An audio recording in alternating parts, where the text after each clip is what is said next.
சர்வதேச விவகாரங்களில் தற்போதைய அரசாங்கம் ஒரு ஊமி போல மௌனம் காப்பதாகவும் ஜேவிபி கடந்த காலங்களில் ஏற்படுத்திய முட்டுக்கட்டைகளே இன்றைய எரிசக்தி நெருக்கடிக்கு முக்கிய காரணம் எனவும் முன்னாள் ஜனாதிபதி ரணில் விக்ரமசிங்க தெரிவித்துள்ளார். கொழும்பில் இடம்பெற்ற விசேட கலந்துரையாடலின் போதே அவர் இந்த விமர்சனத்தை முன்வைத்துள்ளார்.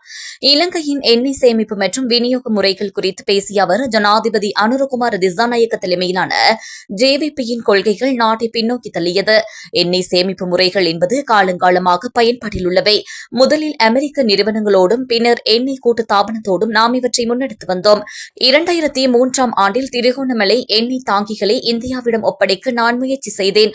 அன்றே அந்த திட்டம் நிறைவேறியிருந்தால் இலங்கைக்கு இன்று இவ்வளவு பெரிய நெருக்கடி வந்திருக்காது. எண்ணெய் தாராளமாக கிடைத்திருக்கும். ஆனால் அதனை எதிர்த்தது யார்? ஜேவிபி தான். அதனை எம்மால் மறக்க முடியாது. மேலும் 2015ஆம் ஆண்டிலும் இத்திட்டம் ஜேவிபியால் தடுக்கப்பட்டதாக அவர் குறிப்பிட்டார்.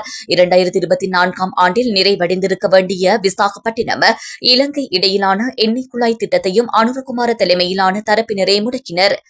இந்த திட்டம் செயல்பாட்டில் இருந்திருந்தால் தற்போதைய நெருக்கடியின் போது நமக்கு உதவுவதை இந்தியா தமது கடமையாக கருதியிருக்கும். அது மட்டுமன்றி நாம் கொண்டு வந்த புதுப்பிக்கத்தக்க எரிசக்தி திட்டங்களையும் இவர்கள் தடுத்தனர். தற்போதைய உலக சூழல் குறித்து இந்த அரசாங்கம் மௌனம் காப்பது வியப்பாக உள்ளது.